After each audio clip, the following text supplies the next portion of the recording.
de paard van de voer met zijn paard aan kar kwam, dan kreeg het paard het om zijn muil gedaan, eigenlijk waar het hooi in zat, dat het mooi bleef staan.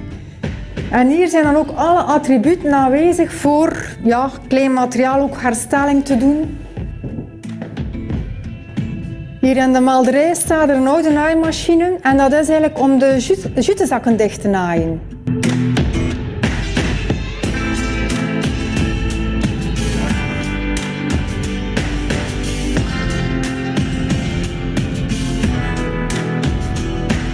Naast molenaar was mijn vader ook klompenmaker. En dat materiaal staat hier ook. Dat is de Poelbergmolen van Tielt, in miniatuur. De Poelbergmolen is de eerste molen dat mijn vader gerestaureerd heeft, begin de jaren 90. Dus op de eerste verdieping hier van de malderij hebben we de graankuiser en de buil. Dan hebben we hier ook een hoekje met allemaal schrijnwerkersmateriaal. Ook van begin de jaren 90. 1900, ik had het zo zeggen, sorry.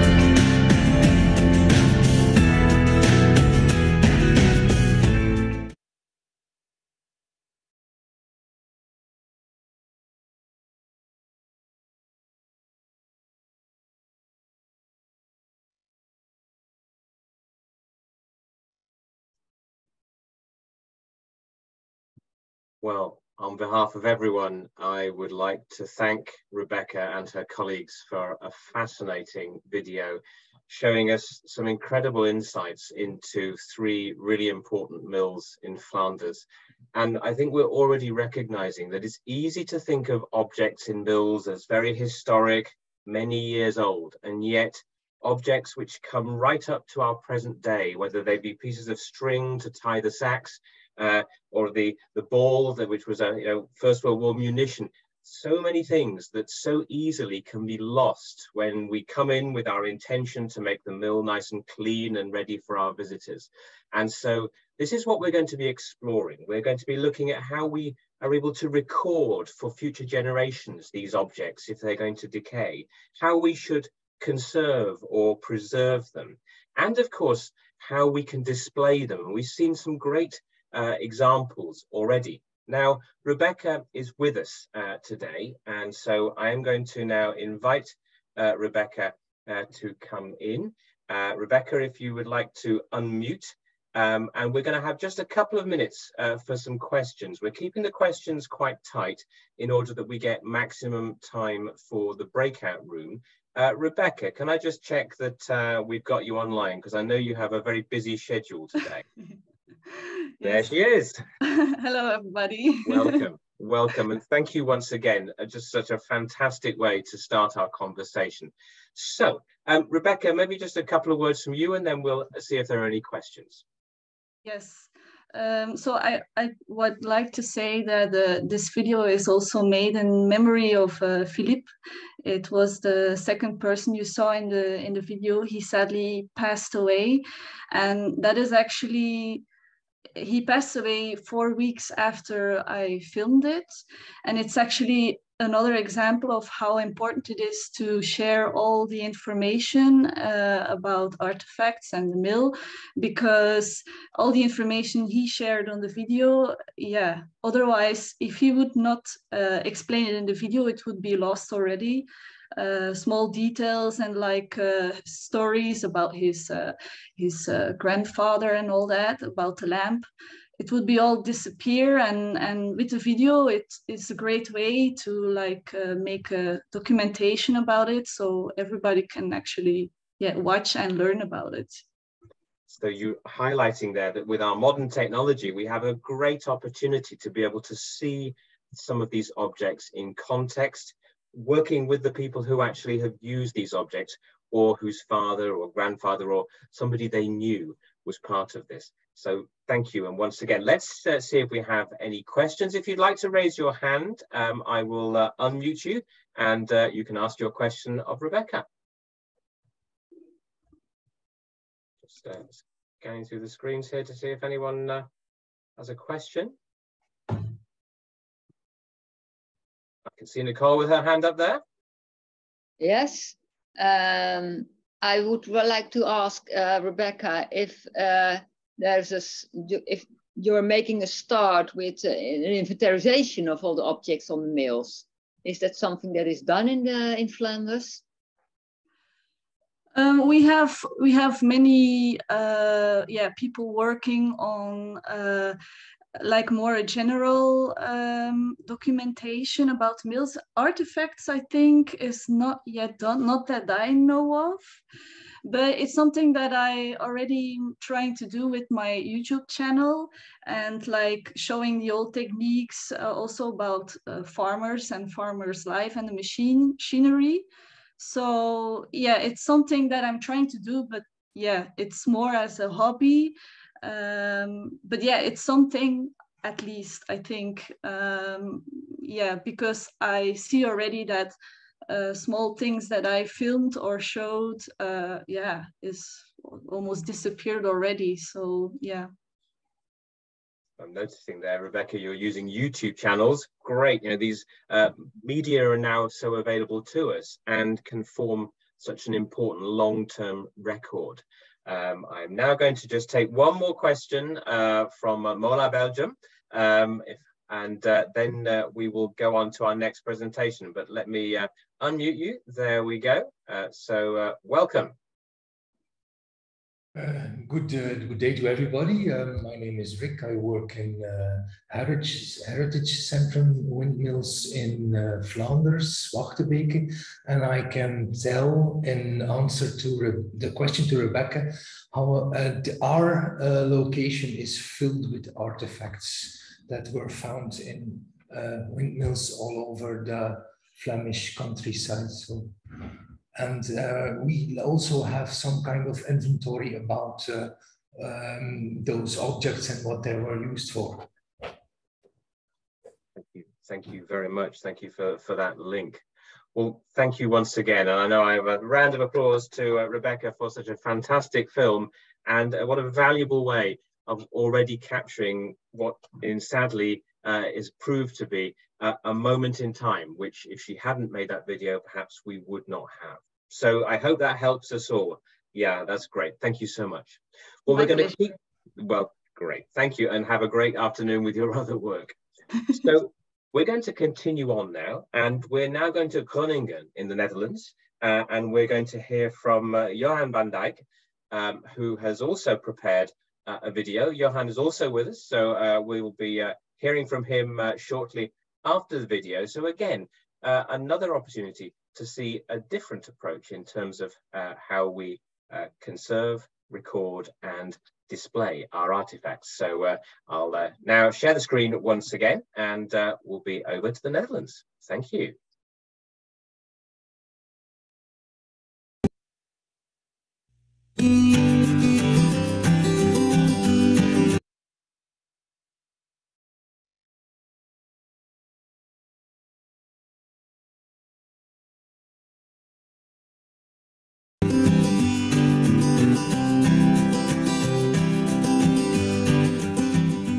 Welcome to the Netherlands, welcome to the province of Groningen, and welcome to the town of Mensingeweer. Pictured behind me you can see the beautiful windmill Hollands Welvaart dating back to 1855. My name is Johan van Dijk. On behalf of Erfgoedpartners Groningen and the Guild of Millers, Department of Groningen, I would like to welcome you here and tell you a little bit more about the craft of the miller, and especially the way we want to preserve the special elements of this windmill. As one of the millers of this windmill and as a cultural historian, I'd like to tell you a little bit more about the specific history of this windmill. As you can see pictured above me, the windmill was constructed in 1855. 1855 is quite a remarkable year in the province of Groningen when it comes to windmill history, since it was the year that it got rid of the text on the grinding of wheat for human consumption. A millwright here in the village decided to build a new windmill both for the grinding of wheat and for the husking of barley. Mainly the husking of barley is a specific system and left a lot of remarkable elements in the windmill that need to be preserved and described.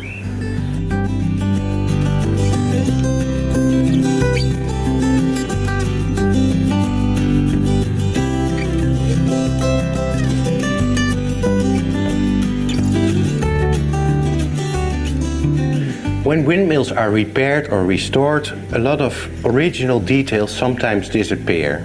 Here in the windmill we are lucky that we kept one of these sail stocks. This is a very old iron sail stock that served for about 100 years on this windmill.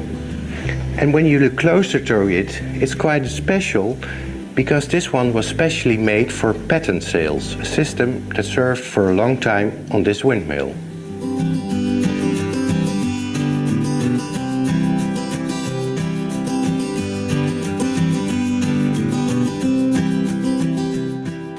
In this stage you can see more specific details of the system of the husking of the barley in the windmill. Barley was grown a lot in the second half of the 19th century in this area. And it was eaten as porridge. Before you can eat it as a porridge, you need to peel off the hard shield. And that was exactly what happened here in the windmill.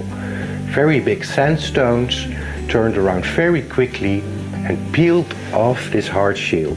Around the stones there was a construction what you can compare to like a rasp.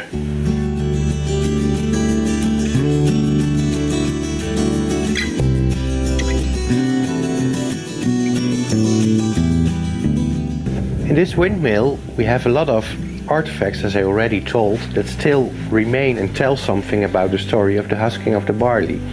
As you can see here, we have this construction that is around the stone, so basically the rasp. These are some parts that were renewed many years ago by the former and the last professional miller of this windmill.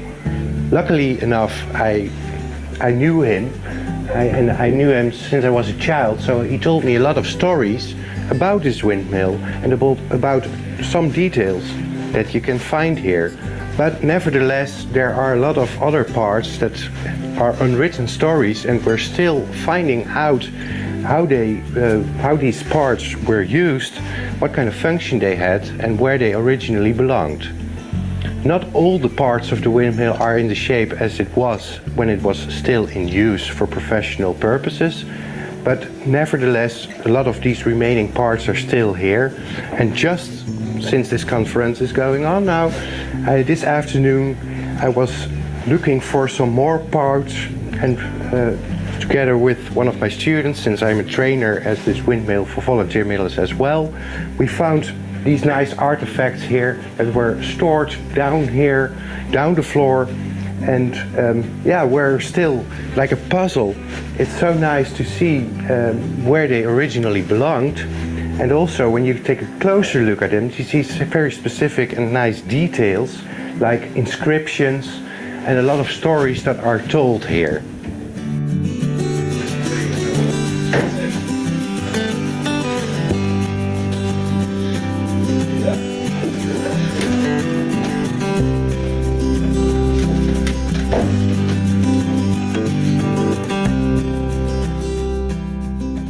As soon as the project is started, I hope I can tell you more about it, and also about the details and the specific information which were found during the research of this process.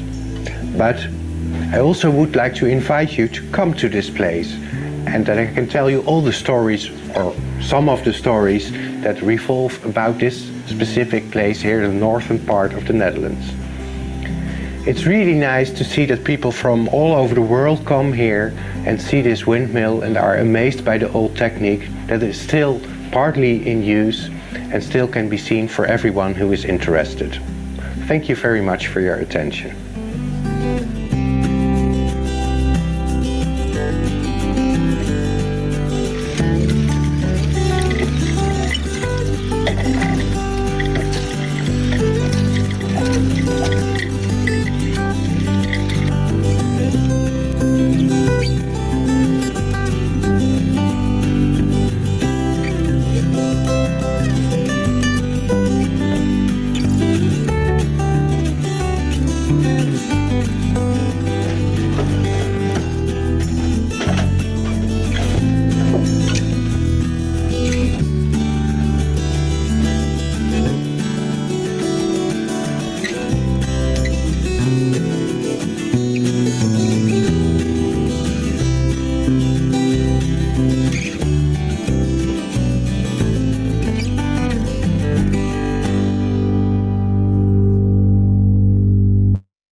the quality of our presentations is just fantastic, and thank you to Johan. And another opportunity there to see a different approach to the critical parts of how we identify, how we preserve, conserve, and of course display these objects. Now Johan is with us, so I'm going to say hi to him, and we've got some time for some questions. There was one question actually from Keith in the chat, which was about how we can use photography, taking photographs, to make a record, an inventory of our objects or artifacts in our mills. So Johan, I'm going to start with that and just ask how you guys are perhaps using photography in your mill as you continue this important project. Would you like to come in, Johan? First of all, thank you for a fantastic video. Sure, thank you. Can everyone hear me? Yep. Yeah, okay, really Okay. good. We're still working on this project for about, I think, 7 years ago. There was a project here in the province of Groningen, in the most northern province of the country, revolving about these specific details. And we're still working on a project that focuses more on describing every single layer that you can see in a windmill and the special artifacts that can be found. So there needs to be a lot of photography or a lot of photos need to be taken in the near future. So we're working on a pilot, or after the summer, we hope we can tell a little bit more about that specific project. It's a combination of the provincial heritage organization together with the Hollandse Molen, and but it will focus on all the specific details and also on digitalization. So not only the digitalization of the making photos of the objects, but also of all the documents that have been written about windmill in the past. Now, luckily enough, I as I already told in the video, I knew the last professional miller of the windmill, and he told me a lot of stories. And also, for 8 years ago, we made a book about the windmill, and some of his stories were written down already in that book. But well, every single time when you're at the windmill, new things are to be found, and you keep wonder what kind of story is behind them. So there's a lot to find out. Thank you, Johan. So clearly photography is a key part for you, and we'll maybe touch a little bit later on actually what we do with the photographs, because it's one thing one of us having the photographs, but of course that presents a risk should something happen to our collection. We'll come back to that. Henrik, I can see that you have your hand raised, so I'm going to ask you to unmute and welcome. You have a question for Johan. Thank you. Yes. I got immediately intrigued by this barley rasp thing, because I have a mystery machine in my mill that nobody has managed to identify this yet, what it's for. And it is kind of, could be something of the same. It has the same kind of rasp shape to it, or part in it. And we will so see that your I object, want to know more about. Yeah, and we will see your object, because I think you kindly sent us a photograph of it. So it'll be one of the breakout rooms. Yep. Yeah. Right. Well, perhaps we can come into that in the conversation a little bit later. Thank you, Henrik. Anybody else got a question for Johan? We've got a couple of minutes before we will show our final presentation. I can see Michael Dean. If you'd like to unmute yourself, Michael, please. Yes, there we go. Welcome. I'm Mike from England, volunteer guide at a water mill, so no air involved. Johan, you mentioned you were a trainer. Could you just tell us a bit about that, please? Oh, sure. Yeah, I'm one of the trainers. We have here in the Netherlands the Guild of Millers, formerly known as the Guild of Volunteer Millers. And throughout the whole country, we have several trainers training interested people to be a volunteer miller. So that's basically my job. And well, the education mainly focuses on making the windmill work without producing anything. But we're here in the province of Groningen working as well on a special course to maintain the craft of the husking of the barley. That's what I already told about. So that will be another layer we will create to keep this specific type of work, pass it on to the next generations, because there are only a few people who still can do this profession. And you highlight a really interesting point. So in many of our countries, there are specializations, such as you say, the use of barley in Groningen, and how we make sure that our work in recording and preserving these traditions ensures that we understand them and people in the future will understand them. So maybe that's another theme that we will hear discussed in our breakout rooms. So, well, I'm going to say once again, thank you to Johan. Really great video, and we wish you the best of luck with your project. I'm sure we'll be in touch with you soon, and the invitation there for us all to be traveling to Groningen to meet with Johan. And if you're interested, we will make sure his contact details are available through the Craft of the Miller network. So thank you once again. Well, we've got one more presentation to make before we go to a short break. And we're going to be hearing from Luke Bonwick, who is a heritage consultant who has specialized in especially windmills, advising, consulting in the UK. Luke has a wealth of experience.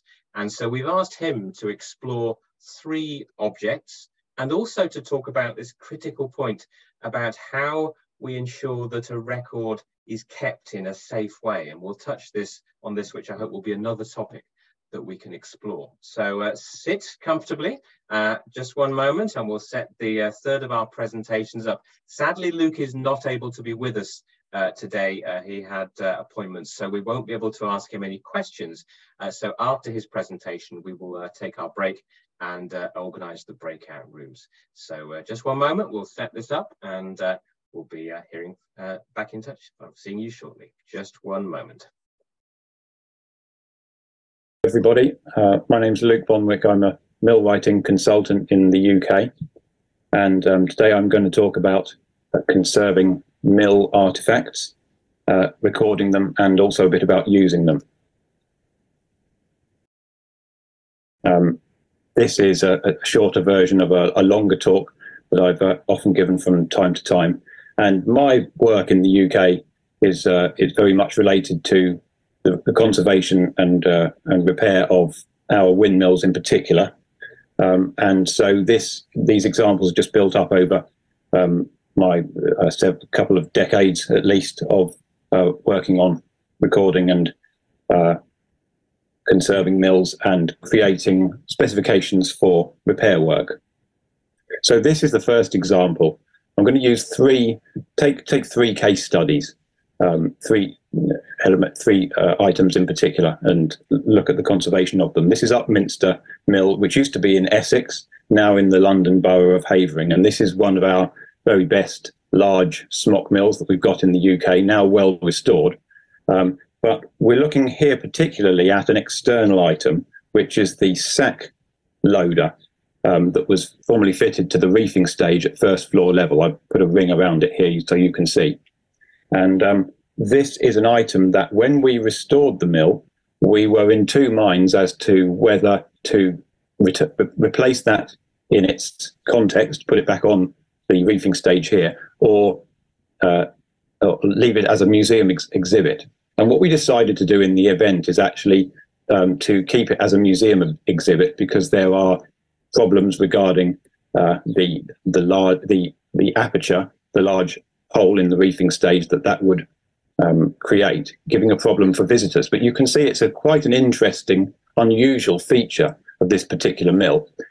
It's a loading device, so the chains lift it up into a flat position, and then it will drop down again when you move the chains, and so that you can take your sacks of milled flour and load them into the waiting cart, as shown in this previous slide. So it's a very interesting and quite an unusual feature. Here is the item, and of course the problems of conservation are that we would have, if we had reinstated it in position, we would have put this item back out into the weather, where it would have continued to deteriorate. you can see this is the top of it, and the rear side of it shows vestiges of the old original white lead paint, now dulled off to a weathered grey colour.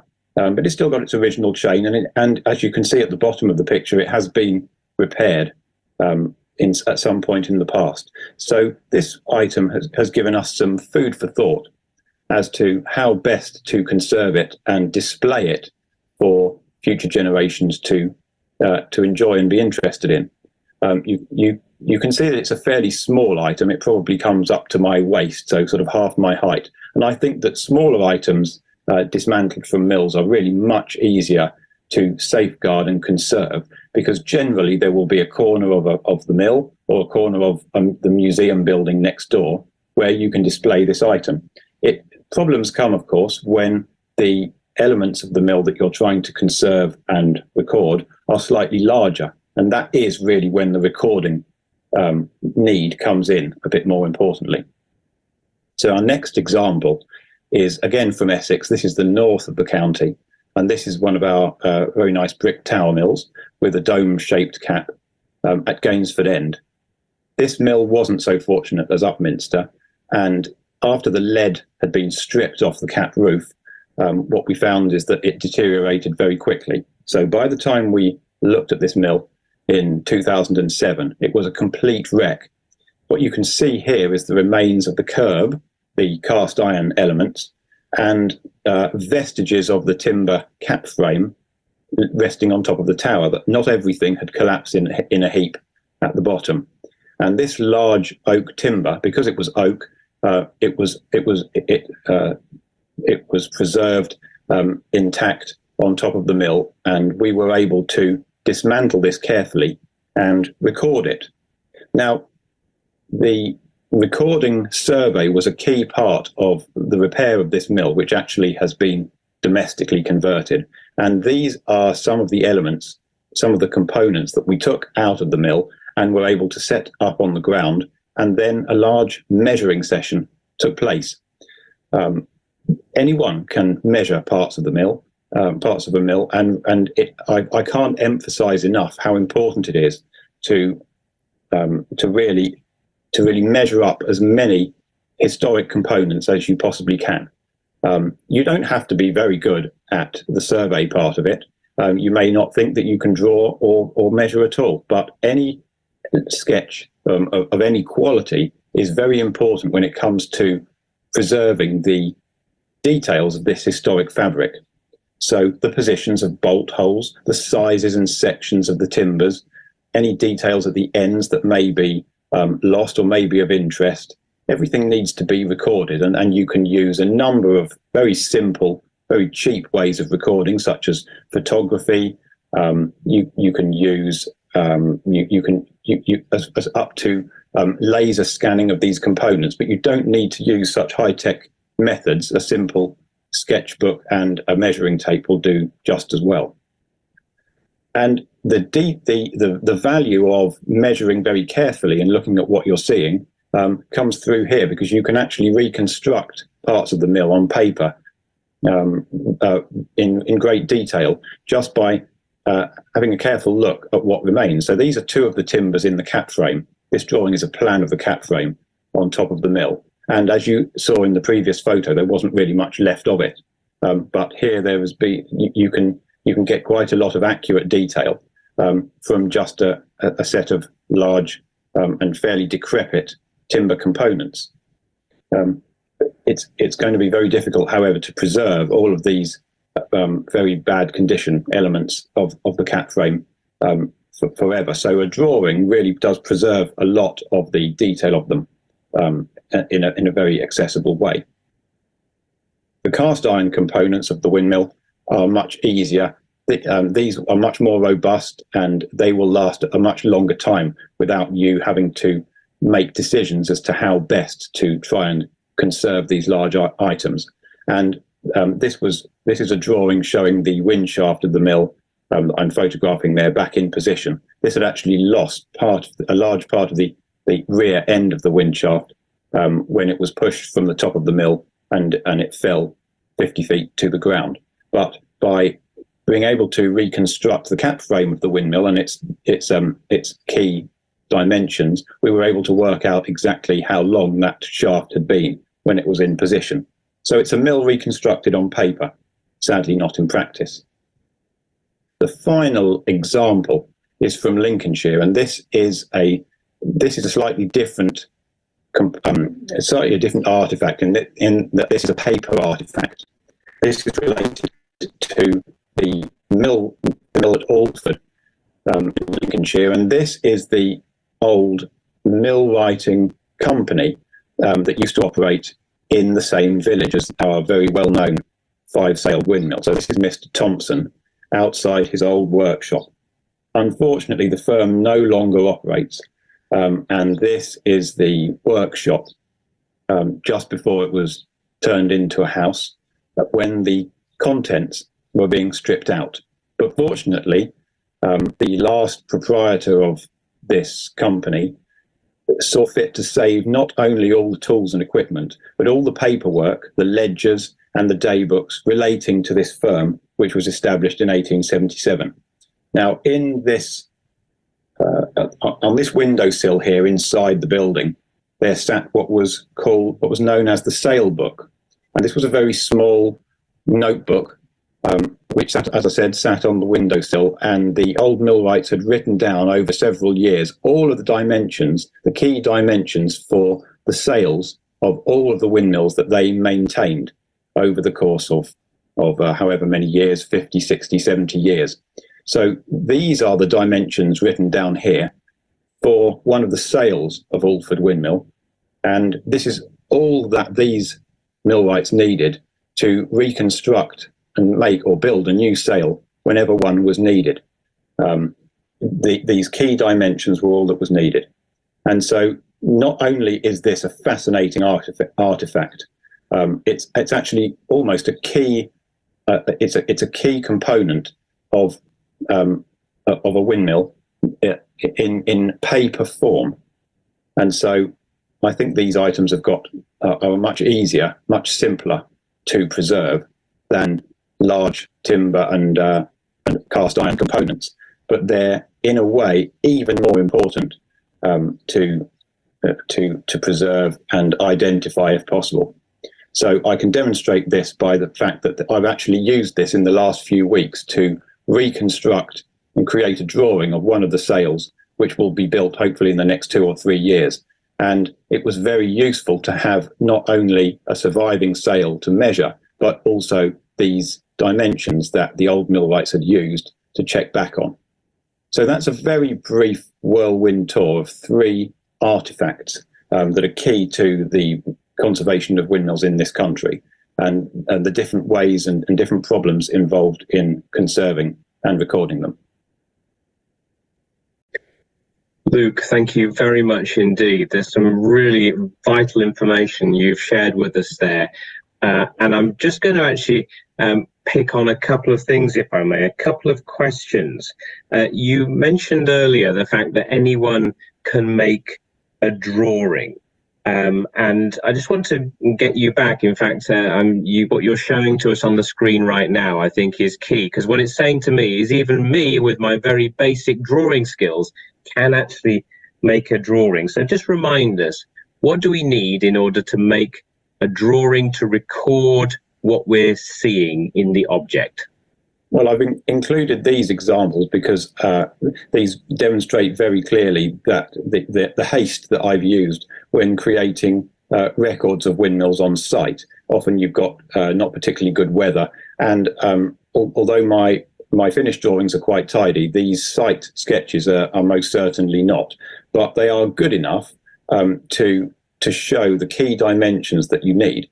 So if we look at the one on the left, for example, this is part of the cap of a Lincolnshire windmill, the fantail frame out the back, and all I've done is put the measuring tape over the key distances on the various timbers, and I've shown the relationship between these. Now these aren't to scale, but what you really need to do is to develop an eye for detail, an eye for looking looking at a seemingly complicated structure and deciding and distilling that down into its key components that you can then transfer to the drawing board or the computer on the CAD program later on. So I've just used a simple notepad. You can get an all-weather notepad if you need to, and a variety of you can use a laser measurer for measuring distances, but generally just a typical square or a measuring tape will do the job perfectly well. So I've looked at the lengths of timbers. I've looked at and recorded the key sections through the timbers and the relationships between them. And what's very important is to, as I say, develop the eye for detail so that you can importantly understand your sketches when you're back drawing them up.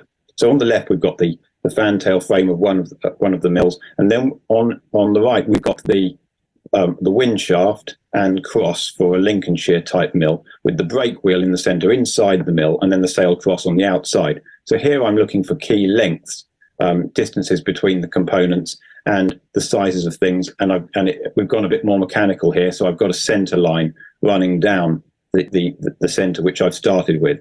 Again, it's not to scale. It's just sketched to by eye to start with, and then the key element, the key dimensions measured on. And where there's a small detail needed, like on the right here with the tail journal, I've done a little detail of that to show the profiling and the sizes and diameters of certain elements. So you can really build up the drawing, and inevitably there will be some dimensions that you've missed, but it's very important to just practice, because practice makes perfect.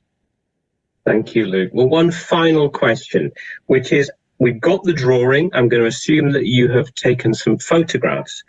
What do we do with those to make sure that actually, even if the unthinkable happens, let's say there's a fire in the place that we're storing our drawings and our photographs, that there's the greatest chance that these can be kept for future generations? Yeah, there are in the UK a lot of repositories where you can place your the records that you create. I think the most important place that you can initially store your photographic records and your drawn records is with the mill itself. Normally there'll be a custodian of the mill if it's the owner, or if it's a local friends group, and they will welcome having some of your sketches and your photographs and historical records of the mill, which they will look after. If for any reason that isn't possible, then in the UK there's a central mills archive, and that has got a very good search tool on it. So they are able to, particularly with digital, what we call born digital records, so records that aren't necessarily don't come from paper originally, they're created in digital forms. They can easily be added to the web catalogue, and then they're available online for everyone to use. So there are local archives, there are national archives, and there are site-specific archives as well. So I would certainly recommend that you don't keep all of this information necessarily to yourself, but make other people aware that you've got that information, you've created it, however incomplete it may be, because it may be the missing piece of the puzzle that fits with their information that gives a full wholesale picture of a mill, and that's what we're aiming for. Luke, thank you very much indeed. It's been really insightful to hear to explain how you record, how you conserve, and how our mills are benefiting from your work, and will do for many generations to come. It's been a great pity that we've not been able to with you live, but thank you so much for your time today, and I know that everyone will be delighted with what we've heard. Thank you very much indeed.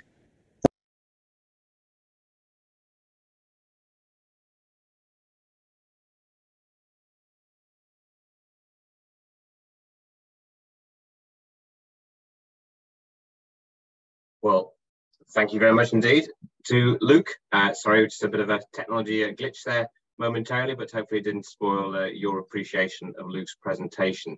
And as you heard me, I thought there were some very key questions, which were about how those of us who are not very good with a drawing board are able to use and generate field drawings. And in fact, one of our colleagues on the call in the chat has just been highlighting the importance of when we do make a drawing, even making sure that we make sure there's a date, a time, a location of that drawing, so that people in the future can go back and understand where the drawing was made.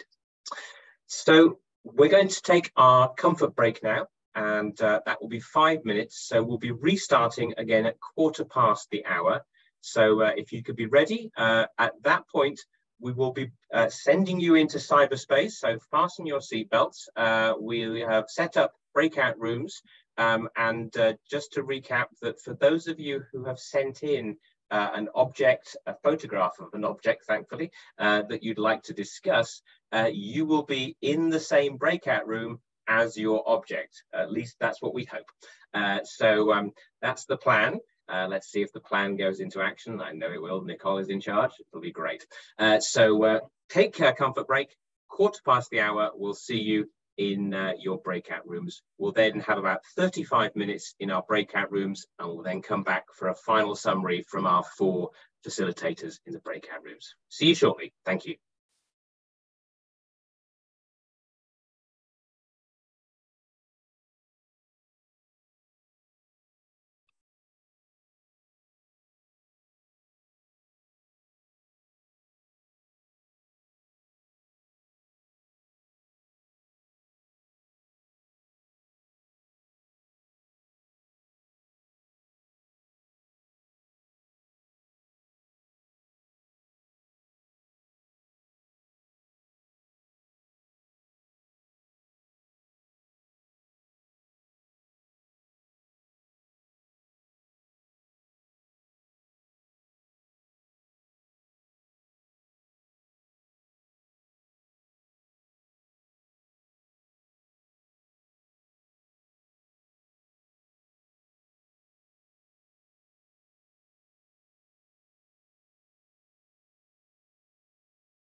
Well, welcome back, everyone. If you're hiding behind your camera and have now got yourself a drink and sorted yourself out, if you'd like to reappear, that would be great. We're going to now carry on our conference. As I mentioned before the break, we're now going to break into breakout rooms. We have had plenty of feedback from you that a great value of these conferences is time to discuss our own topics and issues, of course, in line with our theme. And so we want to make as much time as possible for everyone to get into conversation. So we have 4 breakout rooms, and I'm grateful to Wouter Pfeiffer, to Hannah Pennock, to Nicole van Bache, and as our 3 co-hosts along with myself. And we will hopefully facilitate a great conversation with the people in the breakout rooms. We will keep a few notes so that we can come back at 10 minutes to the hour to just sum up the things and the themes that we've talked about. But the aim for the next 35 minutes is to give you time to talk about the objects that you are caring for, and hopefully from the wisdom of our colleagues in our group to learn from each other about how we can preserve, conserve, display, and record the objects that we're caring for. So Nicole, I think you've been busy setting us all our route to cyberspace. Would you be so kind as to press the button and fasten your seatbelts? Here we go.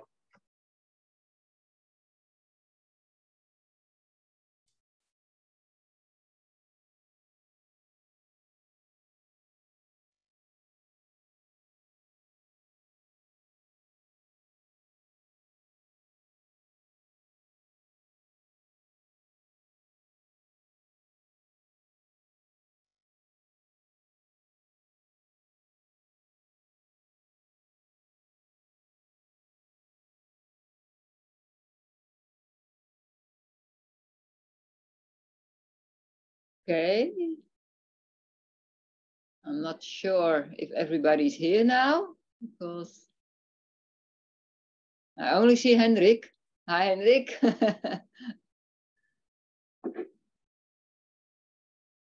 You can unmute if you want. But I'm still waiting for the other ones to reappear. Okay, now.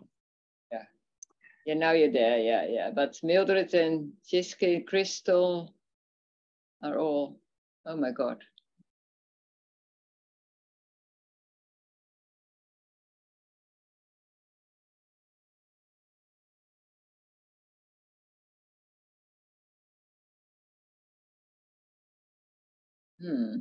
Not sure if this goes well.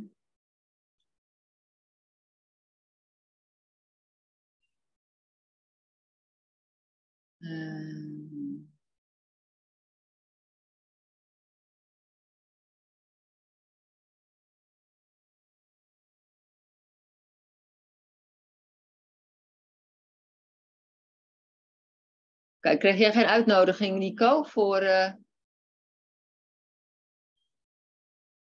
Je moet ergens iets accepteren, volgens mij. Jij moet in ruimte 2 zitten, zie ik. Ik ben er weer uitgegaan, dus het is... Oh, wil je ergens heen of niet? Moet je er weer in zitten? Ja, ik ben even iets anders aan het doen, dus en ik heb hier toch niet zoveel over in te brengen, dus dat is... Oké, nou dan mag je er weer uit, hoor. Ja.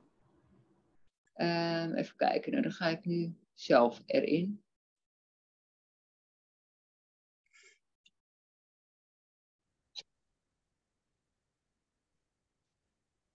I was... Yeah, here we are again. Yeah, hi, Henrik. Hi, everyone. I'm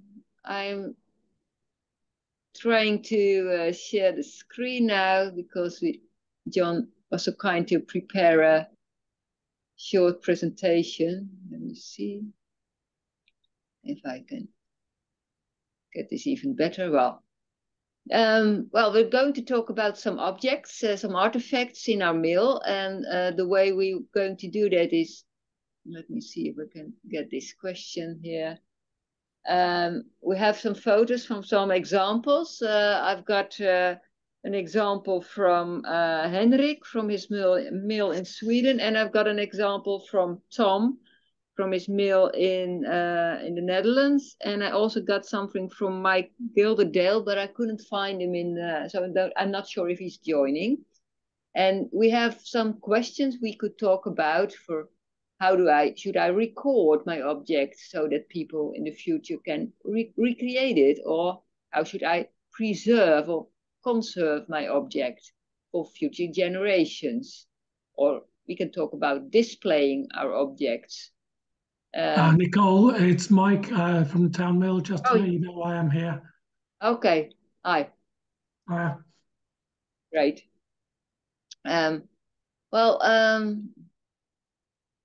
You put in this object, didn't you? You're on mute. Yeah. Huh? That's the one. Yeah. Can you explain something about it, Mike? Well, all I really know is that it's a winnower, and it's largely metal, and it's quite big and chunky. We do have a wooden winnower, which we display and demonstrate, not properly in action, but we do demonstrate. And this one is largely covered in logs of wood and shoved in a corner where it's been for the last 7 years, to my knowledge. And the mill is now considering getting rid of it. And that raises questions with me as to whether we should be. And if not, what should we be doing with it? So any advice, other than it's a metal winnower, I have no knowledge on it, other than it was made 10 miles down the road in Bridport. And maybe are there any suggestions from the participants of this breakout room? Because as I understand, you have 2 of those items. One of them is it still functioning, the wooden widower, or is it? The wooden one is, we rebuilt it from 2 winnowers that we acquired legally, I hasten to add, and we do demonstrate that, but we don't actually use it. This one, as I say, is just shoved in a corner. The other one looks more aesthetically pleasing, and is, because it's wood and smaller. Even this one is, of course, tells a story about your mill. Can somebody contribute to this? Mike, it's Sue from up in Northumberland. This is just some potential wild stabs in the dark that might give you some information leads. Have you thought about getting in touch with your local kind of archives office, your local history records office that might be in a local library, to see if there's any kind of information in there? You could maybe try, I don't know if there's any local, this is a real long shot, but if there are any local archaeology groups, maybe community groups, but equally the professional units local to you, I don't know if they would have a specialist there or somebody who maybe knows somebody else, just a way of generating some leads that you might get some information. So those are both good suggestions. We have the Lyme Regis Museum less than 200 yards away from us. And there is actually an archives store, now I think about it, in Bridport, where supposedly the machine was made. So yes, they are definitely worth following up. I mean, they're the ones that I sort of think off the top of my head.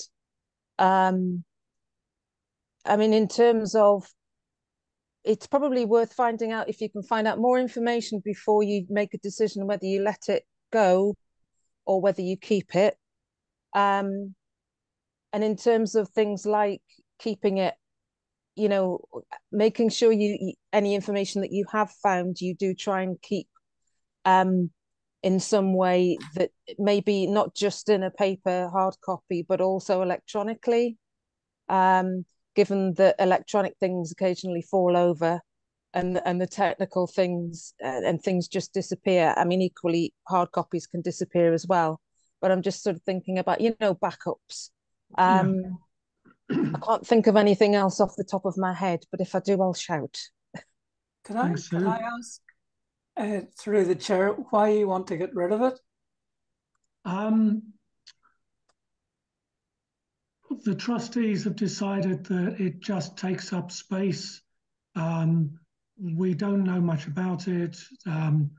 I'm not one of the trustees, but I'm told the decision was it's just in the way, we could use the space better, so they're considering getting rid of it. Okay. And it seemed opportune that this conference was happening and gave me an opportunity to say to people, is there anything we should be doing with this? Yeah.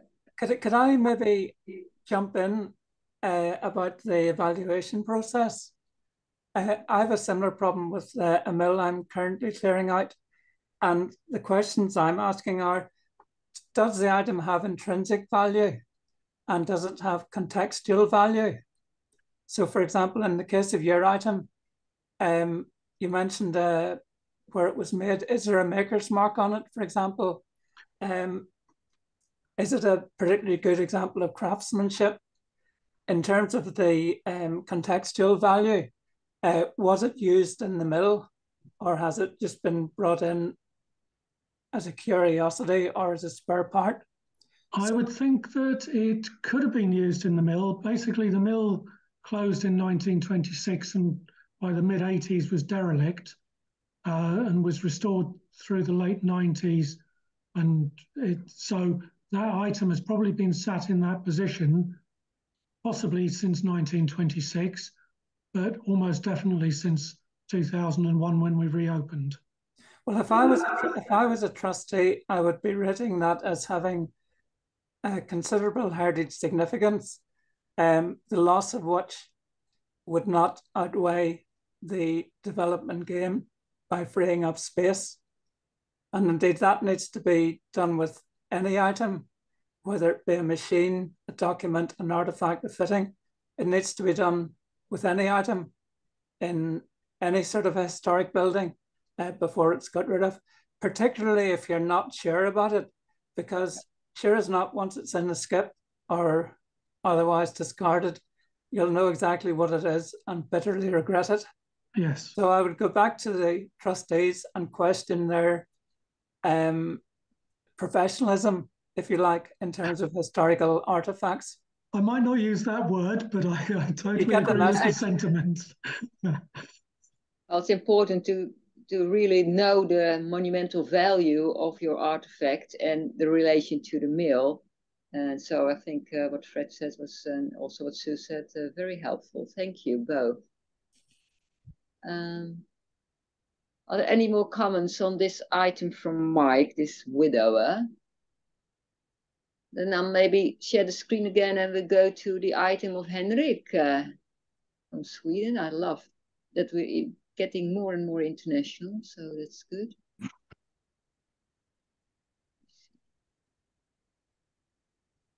think this is the one, Henrik. Please. That's the one. Yeah, yes. Please explain a bit. Yeah, this is one of the thieves we have in the mill. They are all in fairly bad shape.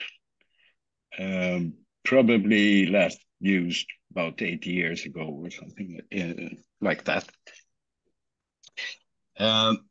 We are in the process of restoring the mill to functional state again.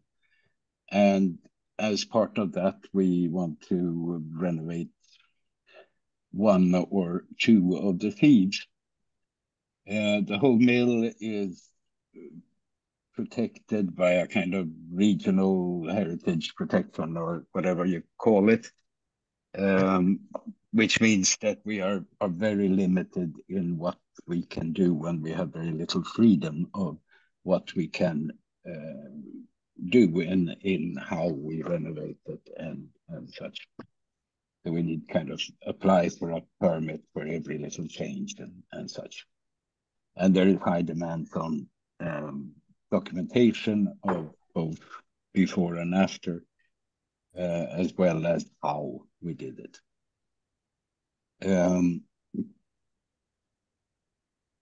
The interesting part with thieves is, as far as my research has gone, is that they used horsehair in the net of the thief, which is something that is basically impossible to get nowadays. The cloth or net of the thief was done by out of horsehair. If anybody has a source to that, I would be happy. And otherwise, more a general comment on this with documentation. We are required by the regional heritage to document any little change we do and such. All of these records are kept at the regional museum in Sweden. And what they do is that they take the documents, preferably digital, and if they're not digital, they digitize it and put the whole thing in archives. So, and they're also searchable, these, so they are generally accessible for everybody. That's a great support, yeah. Yeah, and that way we don't need to necessarily take care of keeping records ourselves, in the sense that, or taking care of the records ourselves, I should say. Even though we, of course, have our local copies of it. Maybe for your first question, how to restore an artifact if you don't have the materials which are originally part of the artifact. I think maybe other people have run up to that problem as well. I can imagine, because it's a big discussion here, what kind of materials you use to restore a mill, but the same is, of course, for the artifact. Anyone, maybe? Heinrich, it's Sue again. I've seen something similar to that in a windmill in Cambridgeshire. It's a smock mill and it's called Wicken Windmill. They had a similar problem with I think it was the brushes that we used to sort of brush the stuff that was coming out, and they seemed to find I can't remember what it was that they needed to replace and what they replaced it with. It might be worth speaking to or contacting Dave Pierce, who was heavily involved with the restoration of that windmill. Yeah, that would be great. The details are actually on the SPAB website if you go on to visit a mill. But I could give you his email and phone number because I've got it in front of me if that's any help.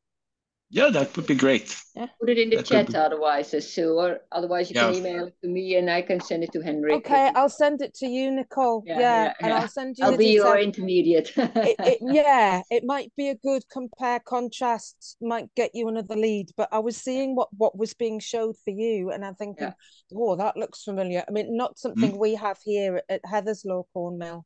Yeah. But yeah, it's a good excuse to go and visit somewhere else, isn't it? Yeah, it is. Great excuse, I would say. No, this is a great way to learn from each other. And this gives me the opportunity to say that the steering group of the Craft of the Miller Network is working on some kind of knowledge platform where we can share by text, by video, this kind of knowledge on all the parts of being a miller. And this is, of course, also a part of being a good miller that your artifacts are in order, or your equipment is in order, and how to do that. So we will be with you this winter, I think, to collect more data from all of you. Okay. That would be great. I long to participate. Yeah. Well, it's great that we have so many people from so many countries here in our network. So that's really helpful. Yeah. Anyone else on the, how do you call it again, Henrik? Yeah,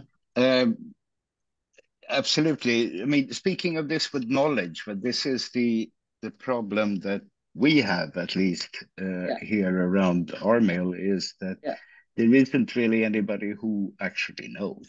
Yeah, but maybe then also kind of some millwright advice, or millwright can advise you, even if they're sure. Or people like Sue, who are, I think you're educated in preserving artifacts, Sue, or something like that. You speak with a lot of knowledge.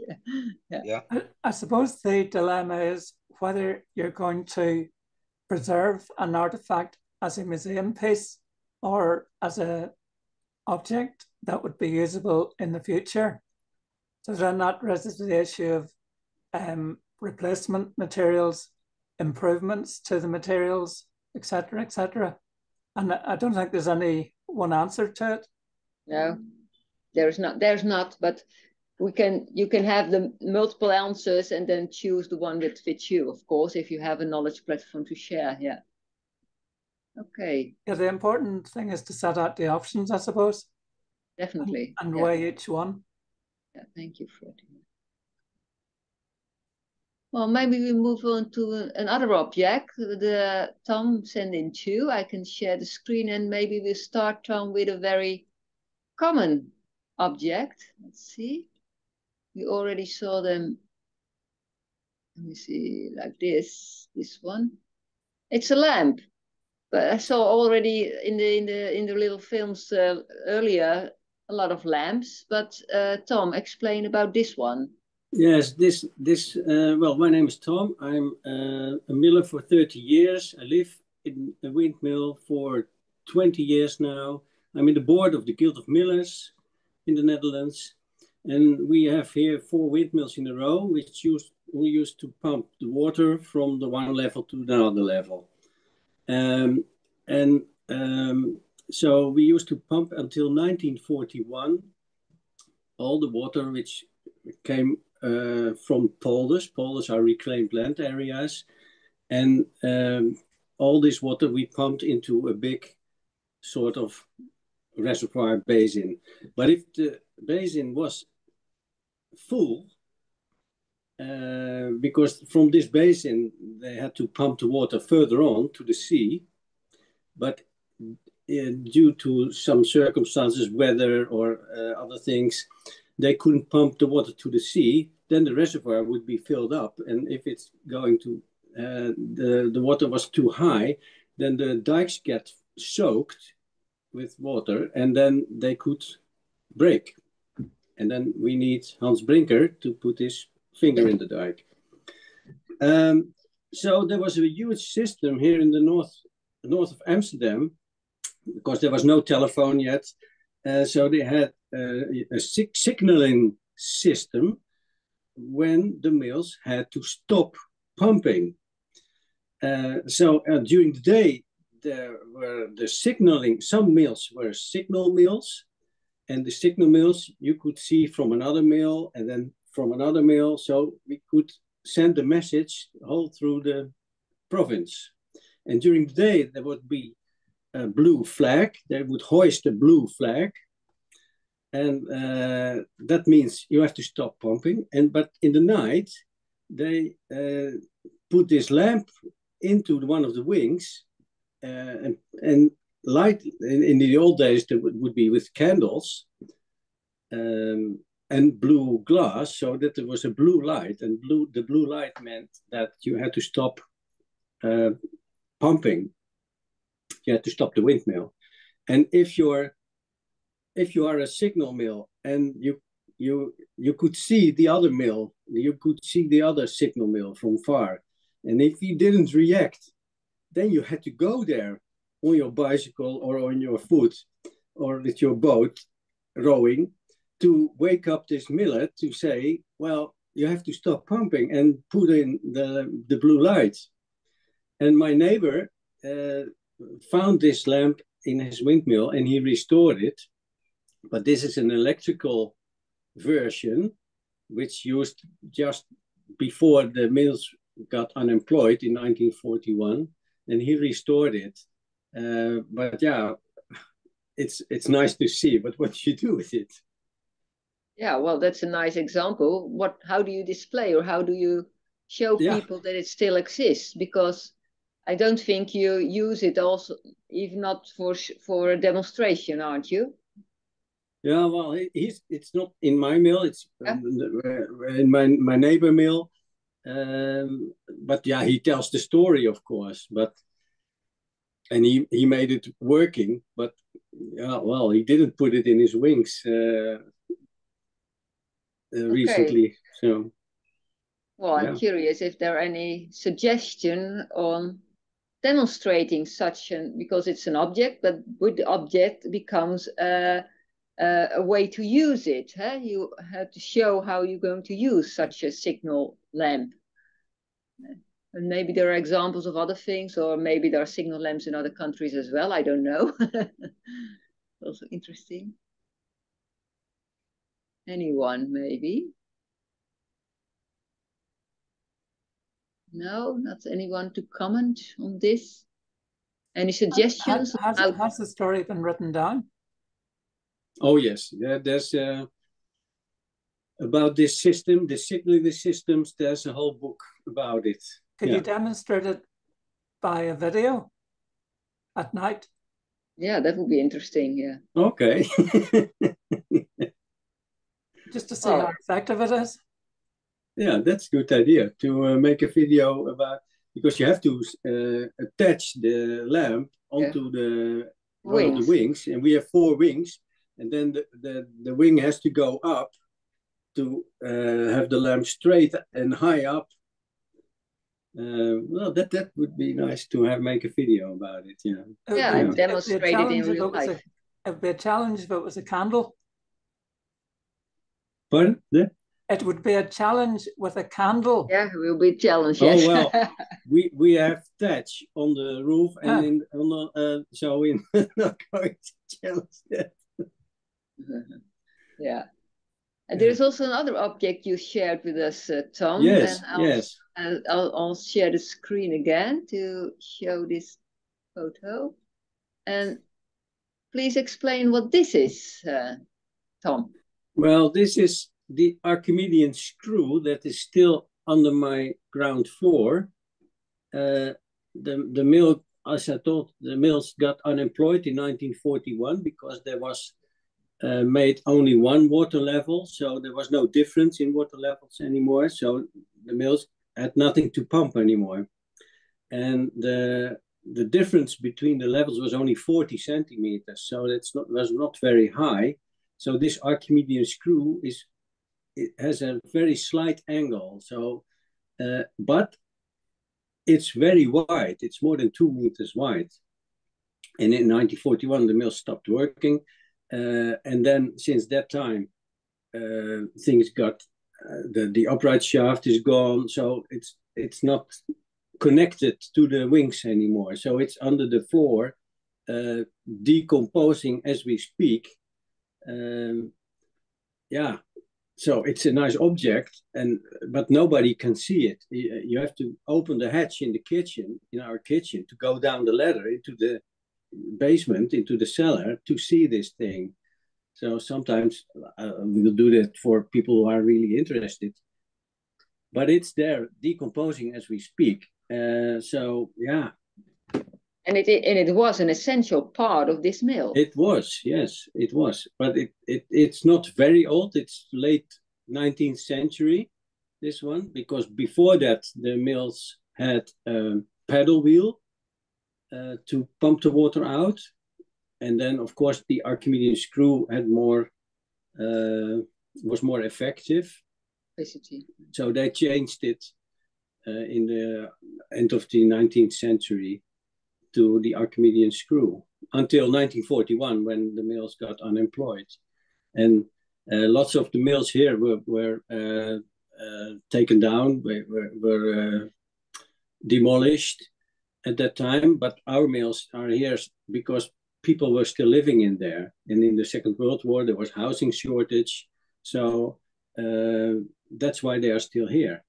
And from the year 2000, our windmill trust is restoring the mills. And I can turn the sails, but I cannot pump the water anymore. What would you want to do with it?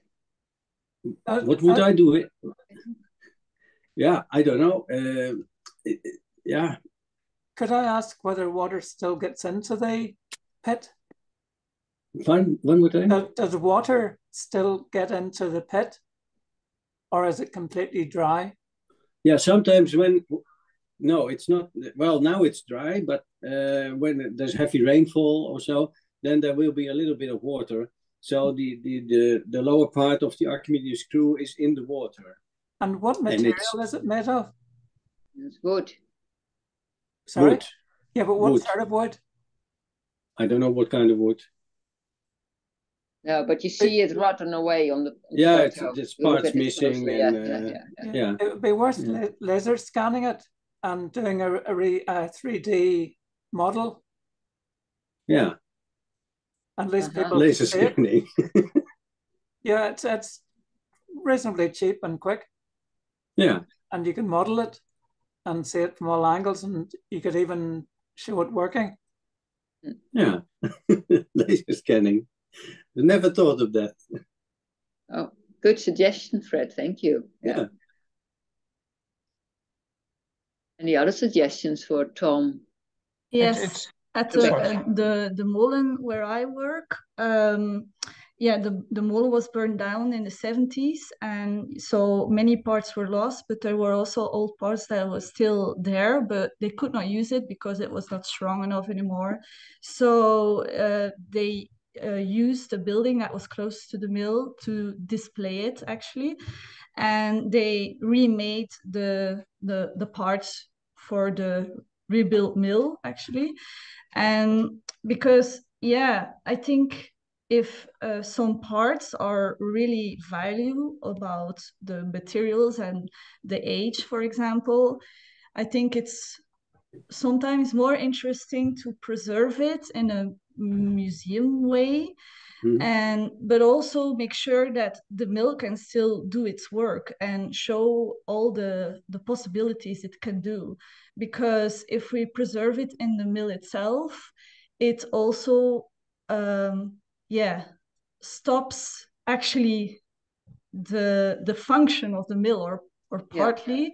And I think the meaning of how it's working and like demonstrating and showing all the machines that was there, like its function, is as much as important as like the old fabric or old woodwork, or so there should be like a balance between how much is the value of a kind of woodwork or way of work, and how big is the value of like that a machine is still working and demonstrating and showing to visitors and all that. So yeah, I think maybe in this case it could be like more put in a kind of museum or a storage, so people can actually see how it was originally built, and maybe put like a new one in the mill so you can use it again and actually pump water. Thank you, Rebecca. One technical, I have to close all the breakout rooms, so I'm going to press the button. I think we have still 1 minute, but if we're not, I'm sorry that we are kicked out. Well, I can tell you we are 4 mills in a row here. And my neighbor on the other side, that mill has been restored in working order and with an Archimedean screw, so people can see how the process is going on there. But of course, there's no water level difference anymore. So this mill is pumping in a circle. You know what I mean? Yeah. So you can see it 100 meters on my left. Yeah. Yeah. Yeah. Okay. I think well, we're going to stop. I'm going to leave the room already, so I hope you will. I see you soon. Yes. Thank you for your suggestions. Yes, you have 19 seconds. Okay.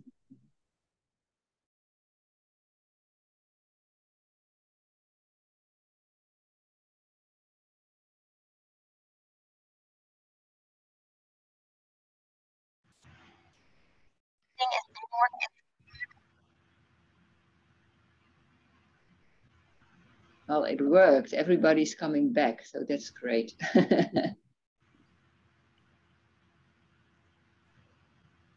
And I hope John is already back. Here, yes. So I give the floor to you again. Thank you very much indeed, Nicole. Well, thank you to all of you for all of your contributions during our breakout sessions.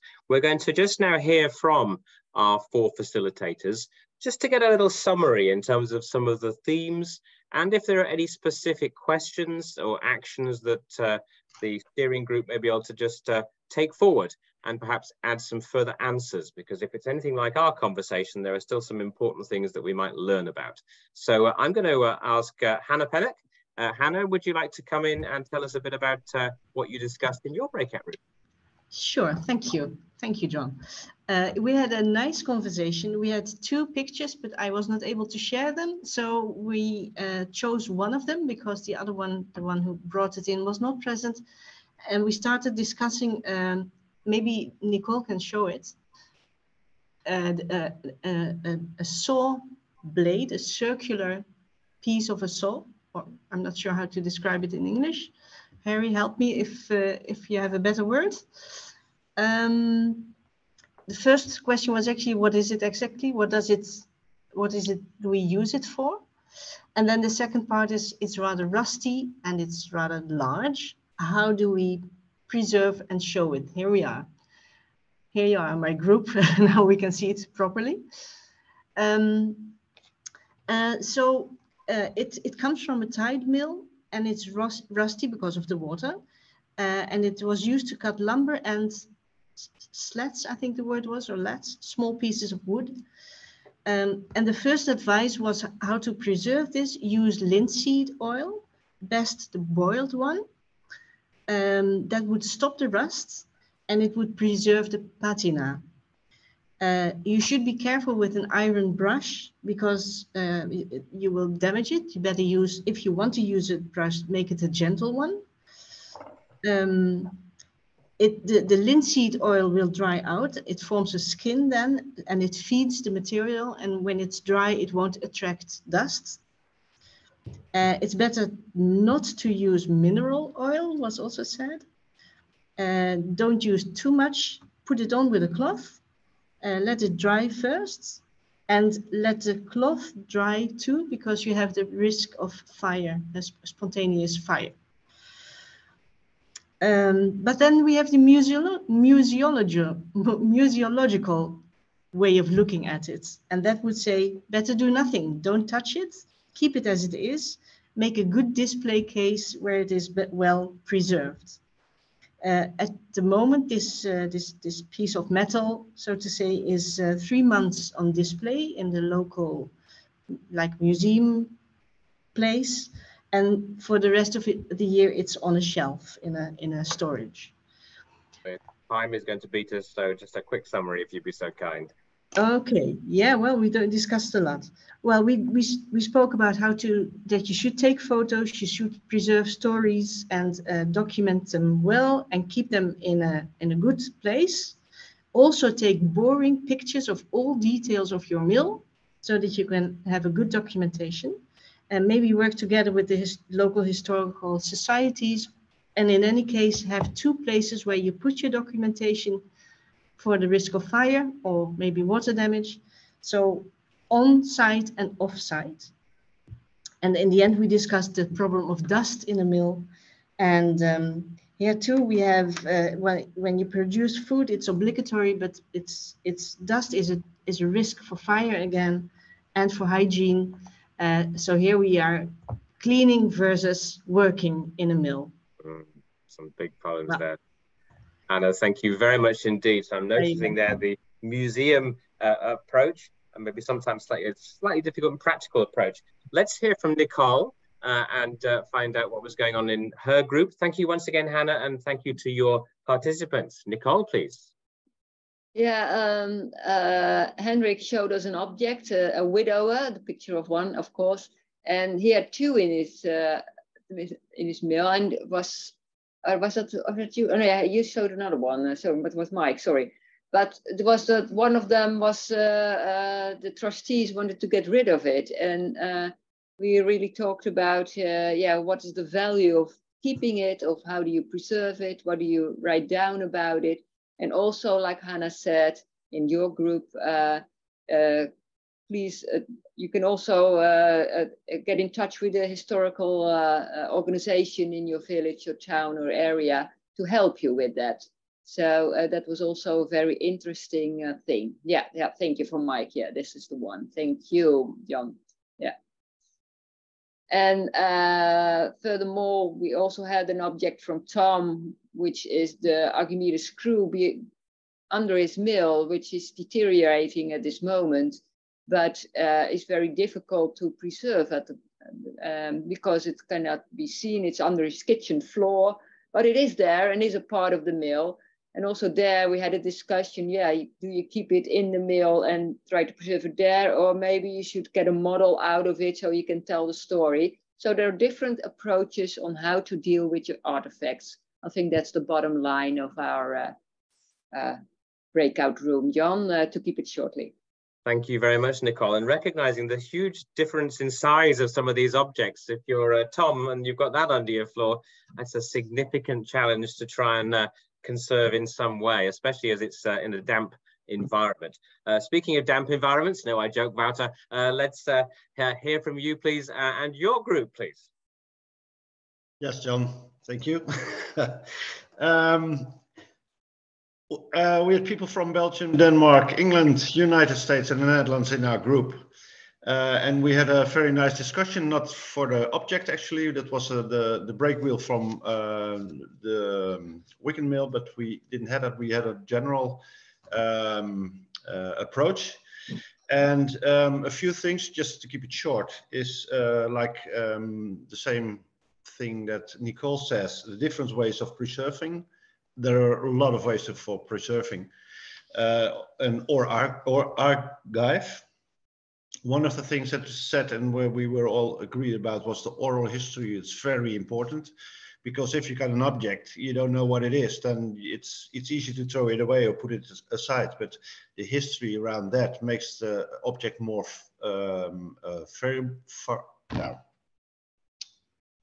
vulnerable.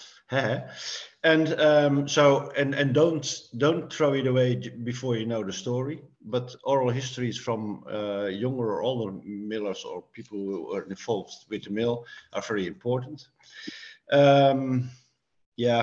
Archives can be books, photographs, drawings, but also the new options with three-dimensional ways or 3D.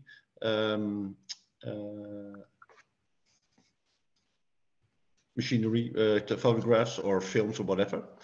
And also what has been said in our group was if you don't know something about your mill or an object, you also ask people around you in local historical associations, for example. Maybe they don't know they know what it is, maybe it comes from a farm or whatever. And what was interesting that was said that we've got in the Netherlands, we've got a national archive for mills and photographs, but also a lot of regional archives, of course. But for example, in the United States, they are starting up a national archive. In Belgium, it's a bit difficult with Flanders and Wallonia. So, but they've got their local archives. But well, just what everybody said, don't wait, just start it up if it isn't there. So just start it up and begin. You highlighted a vital point there. We need to start now with many of these things. Wouter, thank you very much indeed. And if anybody's not seen Wouter's Mill, the friendship, it's by a very lovely river, hence the damp environment. A little bit dusty. Thank you, Wouter, and thank you to HIT Group. Well, I'm conscious that we are pretty much at the time we would finish, but let me just tell you a little bit about what we discussed. So our group was looking at the challenge of preserving wooden objects, and the discussion in particular was about, do we use chemical treatment to try and preserve the length of time these wooden objects would exist. We had some interesting contribution from Sweden about the Vasa and the challenges that's come from chemical treatments that were tried there 50 years ago, which have essentially now causing more problems than perhaps would have occurred if they hadn't been used. So this is something I think we might get some further advice. I'm sensing and looking at Hannah's face, particularly here, that certainly from a museum perspective, the aim is to keep things clean in a good environment to minimize the risk of things eating the timber rather than trying to treat it with some specialist treatment to preserve it and all the things that go with that. We also looked at the challenge of, and the decision, do we conserve the material of an object, maybe it's a machine, recognizing that if we tried to make it work again, we would cause much more damage. Do we want to replace timber or objects so that they are new, but we have something which works? And this is a very important decision that many of us have to deal with and continue to revisit with our mills, because just because I can use my mill now, in 100 years' time, the fabric may be at a point where it is no longer appropriate to continue to use it, and a different strategy may have to maintain. We've also touched, I think, on the modern approaches. I say modern because I'm old, but in terms of photography, recording things on YouTube. John Brandrick, I've seen, has just put his name in the chat, who does some fantastic work with dynamic moving models, which help us understand how machinery works. If you're interested, we will make sure his website is available. It's just incredible work, and there'll be others, I'm sure, in other countries who do similar things. So we've explored a huge amount. We've recognized objects which are very obvious, but objects which are also very much about the miller and the people that are involved in the mills. We've recognized that we can all do something. We can take photographs, we can make little sketches, we can make sure that we have that information in more than one place and that other people know it is there.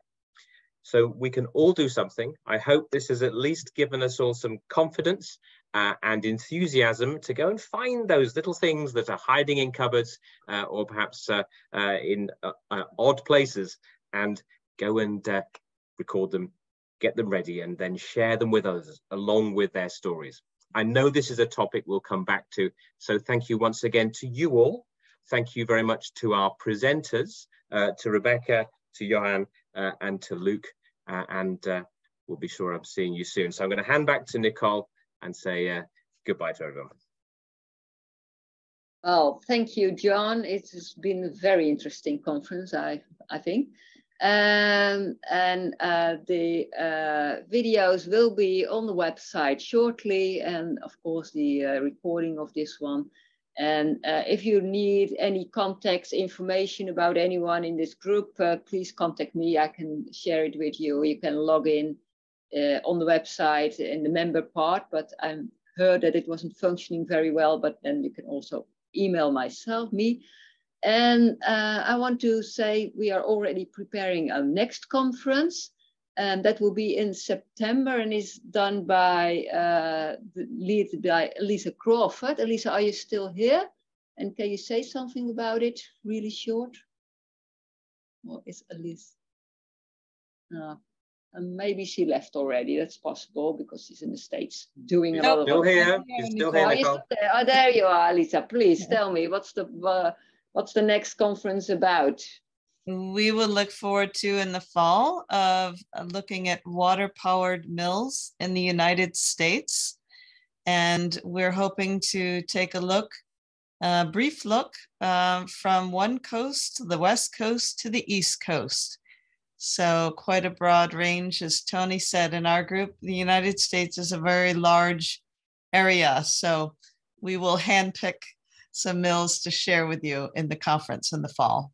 Well, looking forward to it, and we'll send an email throughout the network if we have more information about this next conference. Okay, well, thank you very much. And I wish you a good wind and a nice weekend already on your mill. Bye-bye. Bye. Bye. Bye-bye. Bye, everyone. Bye, everyone. Bye, everyone. Bye-bye. Okay. I'll click at stop now.